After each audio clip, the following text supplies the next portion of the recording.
আসসালামু আলাইকুম। ইসমত মিলি স্বাগত জানাচ্ছি এনটিভির দুপুরের খবরে। ক্রাউন সিমেন্ট শিরোনাম দেখছিলেন, এবার পুরো খবর। সাবেক প্রধানমন্ত্রী ও বিএনপি চেয়ারপারসন বেগম খালেদা জিয়ার শারীরিক অবস্থা সংকটাপন্ন হলেও স্থিতিশীল রয়েছে বলে জানিয়েছেন তাকে দেখতে আসা রাজনৈতিক দলের নেতারা। তারা বলেন, দেশের রাজনৈতিক অভিভাবক হিসেবে রাষ্ট্র ও দেশের রাজনীতির জন্য বেগম খালেদা জিয়া সুস্থ হয়ে ওঠা জরুরি। দলের ভারপ্রাপ্ত চেয়ারম্যান তারেক রহমান সার্বক্ষণিক খোঁজ রাখছেন বলেও জানান তারা। বিস্তারিত ইফতেখার রেজার রিপোর্টে। 23 নভেম্বর হঠাৎই শ্বাসকষ্ট নিয়ে রাজধানীর এভারকেয়ার হাসপাতালে ভর্তি হন বিএনপি চেয়ারপারসন বেগম খালেদা জিয়া। তারপর থেকে এখন পর্যন্ত হাসপাতালে ভর্তি আছেন তিনি।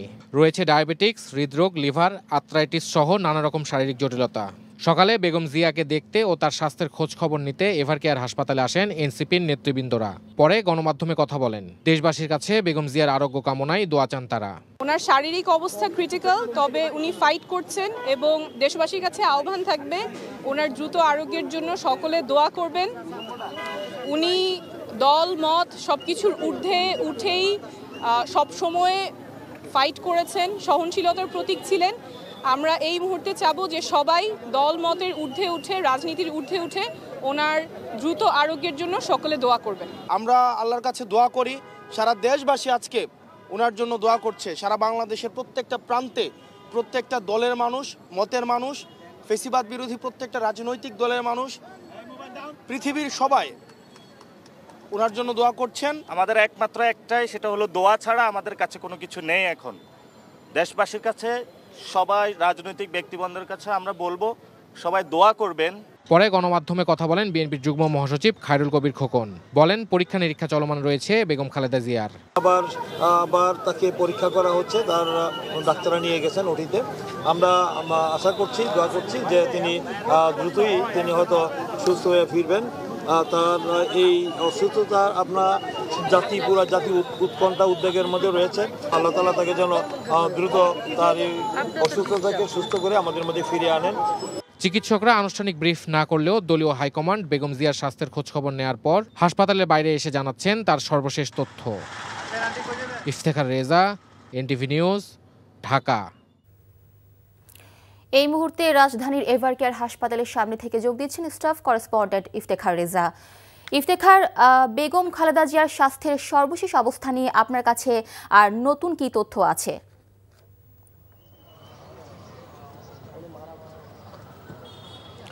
মিলি, এখন পর্যন্ত আমরা যেটি জানতে পেরেছি যে আজকে বেগম জিয়ার যে সর্বশেষ শারীরিক অবস্থা, তিনি সংকটাপন্ন হলেও তিনি এখন পর্যন্ত স্থিতিশীল অবস্থায় রয়েছেন এবং স্বাস্থ্যের যে অবনতির যে বিষয়টি সেটি এখন পর্যন্ত ঘটেনি এবং তিনি ডাক্তার এবং নার্সদের চিকিৎসার বিষয়ে যে ইনস্ট্রাকশন বা নির্দেশনা বা প্রতিনির্দেশনা সেগুলো তিনি ঠিকঠাক মতো অনুসরণ করতে পারছেন এবং তিনি সজাগ আছেন বলেই এখন পর্যন্ত আমরা জানতে পেরেছি। আর তার যে এখন পর্যন্ত তার শারীরিক নানা রকম যে রোগ রয়েছে সেই রোগের চিকিৎসা আরও ভালো করার জন্য বা গতিশীল করার জন্য আরও পরীক্ষা নিরীক্ষা চলছে এবং পরবর্তীতে পরীক্ষা নিরীক্ষার পর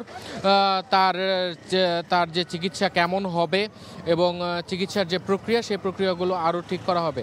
তিনি মূলত দীর্ঘদিন যাবতই নানা রকম শারীরিক জটিলতায় ভুগছিলেন, বিশেষ করে ডায়াবেটিক্স, হৃদরোগ, লিভারের জটিলতা, এর সাথে আর্থ্রাইটিস রয়েছে।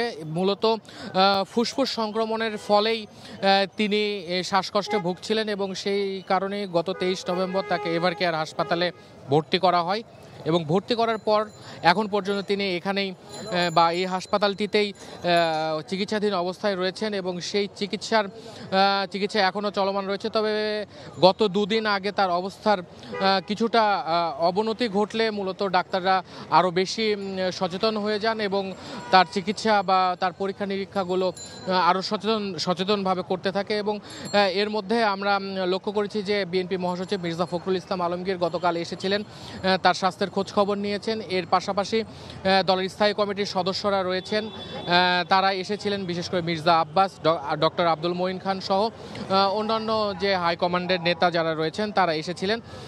তারা মূলত একই কথাই বলেছেন যে বেগম জিয়া এখন যে অবস্থায় রয়েছে, দেশবাসীর কাছে তারা তার রোগ মুক্তির জন্য দোয়া চেয়েছেন এবং তারা বলেছেন যে আগামীর যে গণতন্ত্রের যে যাত্রা, সেই যাত্রা অব্যাহত রাখতে এবং পুনঃপ্রতিষ্ঠিত ভালোভাবে করতেই মূলত তার সুস্থতা প্রয়োজন। এবং একই কথাই মূলত অন্যান্য দলের অন্যান্য মতাদর্শের নেতাকর্মীরাও বলেছেন এবং দলমত নির্বিশেষে বিভিন্ন দলের নেতাকর্মীরা, বিশেষ করে সার্জিস আলম সহ সরকারের যে উপদেষ্টা মণ্ডলীর যারা রয়েছেন তারা অনেকেই বেগম খালেদা জিয়ার আশু রোগ মুক্তি কামনা করেছেন এবং তারা মূলত গণতন্ত্রের স্বার্থেই তার সুস্থতা প্রয়োজন এটি উল্লেখ করেছেন। এবং গতকাল বাংলাদেশের অন্তর্বর্তীকালীন সরকারের প্রধান উপদেষ্টা ডক্টর মোহাম্মদ ইউনূস বেগম খালেদা জিয়ার যে শারীরিক অবস্থা, সেই শারীরিক অবস্থা সম্পর্কে জানার পর তিনি উদ্বেগ প্রকাশ করেন এবং সেই উদ্বেগ প্রকাশ করেন এবং দেশবাসীকে দোয়া করতে বলেন তার প্রতি, যাতে করে তিনি খুব তাড়াতাড়ি রোগ মুক্তি লাভ করেন। এবং গতকাল সরকারের প্রতিনিধি হিসেবে এখানে বা এভারকেয়ার হাসপাতালে উপস্থিত হয়েছিলেন আইন উপদেষ্টা আসিফ নজরুল। তিনিও মূলত বেগম জিয়াকে দেখে গেছেন এবং তিনিও দোয়া চেয়েছেন দেশবাসীর কাছে। এবং এখন পর্যন্ত বিএনপির যারা নেতা রয়েছেন, বিশেষ করে খায়রুল কবির খোকন, বিএনপির যুগ্ম মহাসচিব, তিনিও কিছুক্ষণ আগে বেগম জিয়াকে হাসপাতালের অভ্যন্তরে দেখে এসেছেন। তিনিও বলেছেন যে এখন পর্যন্ত তার বিভিন্ন রোগ যে রয়েছে সেই রোগের পরীক্ষা নিরীক্ষা চলছে পরবর্তী ধাপের চিকিৎসা প্রদানের জন্য। এবং আমি আপনাকে জানিয়ে রাখতে চাই যে আজকে এখন পর্যন্ত কোনো আপডেট বা সর্বশেষ তথ্য জানানো হয়নি দলের পক্ষ থেকে বা চিকিৎসকদের পক্ষ থেকে। মূলত দর্শক, আমরা এতক্ষণ জানছিলাম বেগম খালেদা জিয়ার চিকিৎসার খবর। মায়ের কাছে যাওয়ার আকাঙ্ক্ষা থাকলেও রাজনৈতিক বাস্তবতায় এটি একক সিদ্ধান্তের বিষয় নয় বলে জানিয়েছেন বিএনপির ভারপ্রাপ্ত চেয়ারম্যান তারেক রহমান। ফেসবুক স্ট্যাটাসে মায়ের রোগ মুক্তির জন্য দোয়া চেয়ে তারেক রহমান জানান, গুরুতর অসুস্থ বেগম খালেদা জিয়া হাসপাতালের নিবিড় পরিচর্যায় রয়েছেন। তার রোগ মুক্তির জন্য দেশ জুড়ে দলমত নির্বিশেষে সবার দোয়া চলছে বলে উল্লেখ করেন তিনি। স্ট্যাটাসে আরও বলেন, রাজনৈতিক পরিস্থিতি অনুকূলে এলে স্বদেশ প্রত্যাবর্তনের দীর্ঘ প্রতীক্ষার অবসান ঘটবে বলে আশাবাদী তারেক রহমানের পরিবার। ক্ষমতায় গেলে $1 ট্রিলিয়ন অর্থনীতির ঘোষণা দিয়েছে বিএনপি। 18 মাসের মধ্যে 1.5 কোটি চাকরির নিশ্চয়তাও দিচ্ছে দলটি। আর খাতভিত্তিক অর্থনৈতিক রূপরেখা তৈরি করেছে জামায়াতে ইসলামী। 2040 সালের মধ্যে $1 ট্রিলিয়ন প্লাস অর্থনীতির চিন্তা করছে তারা। সকালে রাজধানীতে বাংলাদেশ অর্থনৈতিক সম্মেলনে এমন প্রস্তাবনা তুলে ধরে রাজনৈতিক দলগুলো। ওবায়দুল্লাহ মামুনের রিপোর্টে বিস্তারিত। দেশের আর্থিক খাতের সুষ্ঠু ব্যবস্থাপনা, নীতি নির্ধারণ ও সামগ্রিক অর্থনৈতিক অগ্রগতির বিভিন্ন দিক নিয়ে রাজধানীর হোটেল সোনারগাঁয়ে অনুষ্ঠিত হল বাংলাদেশ অর্থনৈতিক সম্মেলন। এতে অংশ নেন আর্থিক খাতের নীতি নির্ধারক, রাজনীতিবিদ, গবেষক, উদ্যোক্তা ও ব্যবসায়ীরা। সম্মেলনে উঠে আসে আর্থিক খাতের নানা অনিয়ম, অব্যবস্থাপনা ও প্রতিবন্ধকতা। বিএনপি আগামীতে ক্যাপিটাল মার্কেটে বিশেষ গুরুত্ব দিতে চায় উল্লেখ করে দলটির সিনিয়র নেতারা বলছেন, তাদের সময় পুঁজিবাজার ও ব্যাংকিং খাতে কোনো কেলেঙ্কারি বা ধস নামেনি। $1 ট্রিলিয়ন ইকোনমি জাতিকে প্রমিস করেছি, আমি সেটা পুনরাবৃত্তি করছি এখানে। ইনশাআল্লাহ উইল গো ফর, আমরা যাব 1 কোটি জবের প্রতি। এবং 1 কোটি job is not a political statement. আমরা কিন্তু ওয়ার্কআউট করেছি কোন সেক্টরে, কোন সেক্টর থেকে কত এমপ্লয়মেন্ট হবে, এর বিপরীতে বিনিয়োগ কী করতে হবে সেটাও আমরা ওয়ার্কআউট করেছি। তাদের যে ইন্ডাস্ট্রিগুলো আছে, তাদের যে শিল্প কলকারখানা আছে, সেগুলোতে যে হাজার হাজার মানুষ কাজ করছে, সেগুলো বন্ধ করে দিয়ে যে 14 লক্ষ বেকার হয়ে গেছে শুনলাম কিছুক্ষণ আগে, তারা যাবে কোথায়? এই বেকারত্বটা আমরা সৃষ্টি করছি কেন? আমি মনে করি বিষয়টা আমাদেরকে আবারও ভেবে দেখা উচিত। জামায়াতে ইসলামীর আমিরের দাবি, তার দল ন্যায্যতা ভিত্তিক অর্থনীতি চায়। আগামী 15 বছরে তাদের অর্থনৈতিক রূপরেখাও তুলে ধরেন তিনি।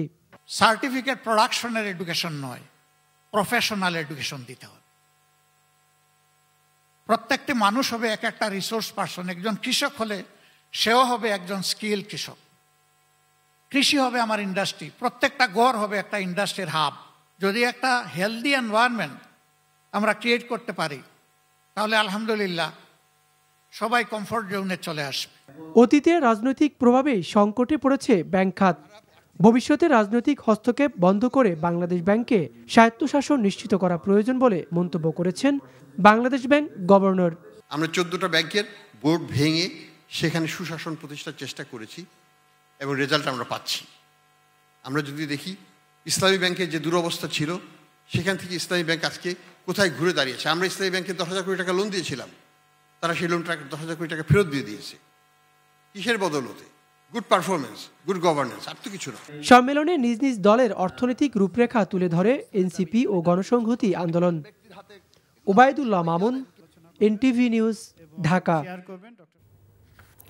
ডিসেম্বরের দ্বিতীয় সপ্তাহে সংসদ নির্বাচনের তফসিল ঘোষণা হবে বলে জানিয়েছেন প্রধান নির্বাচন কমিশনার এএমএম নাসির উদ্দিন। তিনি বলেন, দেশের বিভিন্ন স্থানে বিচ্ছিন্ন কিছু ঘটনা ঘটছে, তবে নির্বাচনকালীন সময়ে সার্বিক নিরাপত্তা পরিবেশ নিশ্চিত করতে কমিশন দৃঢ় প্রতিজ্ঞ। রাজধানীর আগারগাঁওয়ে শেরেবাংলা সরকারি বালিকা বিদ্যালয়ে মক ভোটিং পরিদর্শন শেষে তিনি একথা বলেন। নিয়ামুল আজিজ সাদিকের রিপোর্ট। উৎসব মুখর পরিবেশ, কেন্দ্রের সামনে ভোটারদের দীর্ঘ সারি। আমি তো জানি যে সামনের ফেব্রুয়ারিতেই নির্বাচন, আমি কিন্তু অত ক্লিয়ার না যে গণভোটটা সেটা কি। একজন ভোটারের একটা ভোট দিতে কত সময় লাগবে সেটা ক্যালকুলেট করা যাবে। তাছাড়া কেন্দ্রের আদার যে ত্রুটিগুলো যদি থাকে সেটা শনাক্ত করে নিরূপণ করতে পারবে কমিশন। গণভোট বলতে কি আমি দিয়েছি না, তারপরে যাইয়া দেখি দিয়া লই। জাতীয় সংসদ নির্বাচনের আগে নিজেদের প্রস্তুতির অবস্থা পরীক্ষা করতে এমন আয়োজন করেছে ইসি। যথারীতি প্রার্থী, ভোটার, অমোচনীয় কালি, স্বচ্ছ ব্যালট বাক্স এবং নির্বাচনের রিটার্নিং পোলিং এজেন্টদের দায়িত্ব পালন করছে সবাই। সুন্দর হচ্ছে ভোট, আমার মনে হয় এই নিয়মে চললে মনে হয় ভালো হবে। আমরা আশা করছি যে জাতীয় নির্বাচনে এই ধরনের পরিস্থিতি তৈরি যাতে না হয়। যারা ক্যান্ডিডেট হবে আগামীতে জাতীয় সংসদ নির্বাচনে, তাদের মধ্যে যেন এই সৌহার্দ্যপূর্ণ অবস্থানটা থাকে। সুষ্ঠু পরিবেশের স্বার্থে ভোট কেন্দ্রের বাইরে বিপুল সংখ্যক আইন শৃঙ্খলা বাহিনী উপস্থিতি আছে। প্রস্তুতি ভোটিংয়ের পুরো কার্যক্রম পরিদর্শন শেষে সাংবাদিকদের সিইসি বলেন, আইন শৃঙ্খলা পরিস্থিতি কোনো নির্বাচনেই ত্রুটিমুক্ত ছিল না। পরিস্থিতি উত্তরণে নিবিড়ভাবে কাজ করছেন তারা। ল অ্যান্ড অর্ডার সিচুয়েশন তো ইমপ্রুভ করে গেছে, অনেক ইমপ্রুভ করেছে। আমরা বিভিন্ন ল এনফোর্সমেন্ট ডিপার্টমেন্টের সাথে খুব ক্লোজলি কাজ করছি। দেখেন, বাংলাদেশে আইন শৃঙ্খলা পরিস্থিতি ওয়াজ নেভার পারফেক্ট, বলে তো লাভ নাই। চুরি, ছিনতাই, মারামারি এগুলো কি আগে ছিল না? আগেও তো ছিল। ওভারঅল এনভায়রনমেন্ট ফর পুলিং, এটা আমরা ইনশিওর করবো ইনশাল্লাহ। তিনি বলেন, ডিসেম্বরের দ্বিতীয় সপ্তাহে তফসিল ঘোষণা হবে। গণভোট নিয়ে জনগণকে জানানোর বিষয়ে সবার সহযোগিতা চান। আজকে আমরা রিয়েল টাইম অ্যাসেসমেন্টটা করবো যে এটা ভোটিংয়ে কত লাগে। দরকার হলে আমরা ভোটের সেন্টার বাড়াবো, এখানে খরচটা not more important now. Hopefully আমরা যেটা আশা করছি দ্বিতীয় সপ্তাহে হবে ডিসেম্বরের। ডেটগুলো আপনারা তখন জানতে পারবেন তফসিল হলে। ত্রয়োদশ সংসদ নির্বাচন উৎসব মুখর করতে সহযোগিতায় প্রস্তুত ইউরোপীয় ইউনিয়ন। 2026 সালের নির্বাচন সুষ্ঠুভাবে করার জন্য প্রস্তুতিটা সঠিকভাবে নেওয়া খুবই গুরুত্বপূর্ণ। তারপর গণতন্ত্রের উত্তরণ এবং ক্ষমতার পালাবদলের ক্ষেত্রে এই সময়টা খুবই তাৎপর্যপূর্ণ। আমরা আন্তর্জাতিক সকল পর্যবেক্ষককে বাংলাদেশে আমন্ত্রণ জানাচ্ছি নির্বাচনটি দেখার জন্য। আমরা ইউরোপীয় ইউনিয়ন থেকে সবচেয়ে বড় একটি দল পাঠাবো। নির্বাচনের সার্বিক সহযোগিতার জন্য আমরা প্রস্তুত। বিপুল সংখ্যক গণমাধ্যমের উপস্থিতিতে কড়া নিরাপত্তা বেষ্টনীত হওয়া শান্তিপূর্ণ এমন ভোটের চিত্র দেখে আগামীতে ভালো ভোটের বিষয়ে আশাবাদী EC. Niamul Aziz Sadik, NTV news, Dhaka. ফরিদপুরের সালতায় আধিপত্য বিস্তার নিয়ে দুই পক্ষের মধ্যে দফায় দফায় সংঘর্ষ হয়েছে। এতে উভয় পক্ষের শতাধিক মানুষ আহত হয়েছেন। সকাল থেকে দুপুর পর্যন্ত উপজেলার গোট্টি ইউনিয়নের বালিয়াবাজার এলাকার 3টি স্থানে এই সংঘর্ষের ঘটনা ঘটে। সংঘর্ষ চলাকালে অন্তত 20টি বসতবাড়ি ভাঙচুর ও লুটপাট করা হয়েছে। পুলিশ ও এলাকাবাসী জানায়, গোট্টি ইউনিয়নে আধিপত্য বিস্তার নিয়ে বেশ কিছুদিন ধরে জাহিদ মাতুব্বর ও নুরু মাতুব্বরের সমর্থকদের মধ্যে বিরোধ চলছিল। এর জেরে উভয় পক্ষ কয়েক দফায় সংঘর্ষে জড়ায়। সকালে আবারও উভয় পক্ষ দেশীয় অস্ত্র, ঢাল, কাতরা, ভেলা, টেটা নিয়ে সংঘর্ষে জড়িয়ে পড়ে। এতে পুরো এলাকা রণক্ষেত্রে পরিণত হয়। এলাকার পরিস্থিতি নিয়ন্ত্রণে রাখতে অতিরিক্ত পুলিশ মোতায়েন করা হয়েছে।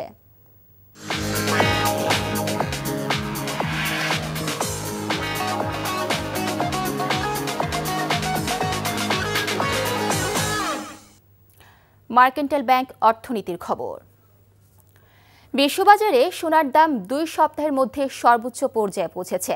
যুক্তরাষ্ট্রের কেন্দ্রীয় ব্যাংক ফেডারেল রিজার্ভ আগামী মাসে নীতি সুদ হার কমাতে পারে এমন আশায় বিনিয়োগকারীরা সোনায় বিনিয়োগ বাড়িয়েছেন, যে কারণে দাম বাড়ছে সোনার। বার্তা সংস্থা রয়টার্স জানায়, স্পট মার্কেটে শুক্রবার সোনার দাম 0.4% বৃদ্ধি পেয়ে আউন্স প্রতি $4,174.15 উঠেছে। 14 নভেম্বরের পর এটাই সোনার সর্বোচ্চ দর। সাপ্তাহিক হিসেবে দাম বেড়েছে 2.7%। বিশ্ববাজারে সোনার দাম বাড়লে দেশেও তার প্রভাব পড়ে। বর্তমানে দেশে 22 ক্যারেটের প্রতি ভরি সোনার দাম কমে 2,08,167 টাকা। গত অক্টোবরে সোনার দর 2,17,000 টাকায় উঠেছিল, যা দেশের ইতিহাসের সর্বোচ্চ দর। বিপিএল এর নিলামের আগে তালিকা থেকে বাদ গেছে জাতীয় দলে খেলা 2 তারকা ক্রিকেটার এনামুল হক বিজয়, মুসাদ্দেক হোসেন সৈকতের নাম। নিলামের ঠিক একদিন আগে তালিকায় দেখা গেছে সেখানে নেই বিজয় ও মুসাদ্দেকের নাম। দুজনই ছিলেন সি ক্যাটাগরিতে। এছাড়া আলাউদ্দিন বাবু, নিহাতুজ্জামান, শফিউল ইসলাম, মিজানুর রহমান, সঞ্জামুল ইসলামরাও বাদ পড়েছেন নিলামের তালিকা থেকে। এদিকে সি ক্যাটাগরিতে নতুন করে অন্তর্ভুক্ত করা হয়েছে আলিস আল ইসলামকে। এদিকে বিপিএল এর সবশেষ আসরে বিজয় খেলেছিলেন দুর্বার রাজশাহীর হয়ে, অন্যদিকে মুসাদ্দেক ছিলেন ঢাকা ক্যাপিটালসে। এই ছিল দুপুরের খবরে। এই খবরের ভিডিও সহ আপডেট জানতে ভিজিট করুন এনটিভি অনলাইন www.ntvbd.com। এছাড়াও এনটিভির জনপ্রিয় সব অনুষ্ঠান ও খবরের আপডেট জানতে ভিজিট করুন আমাদের ইউটিউব ও ভেরিফাইড ফেসবুক পেজে। 5টায় দেশের খবর দেখার আমন্ত্রণ রইল। ধন্যবাদ সবাইকে।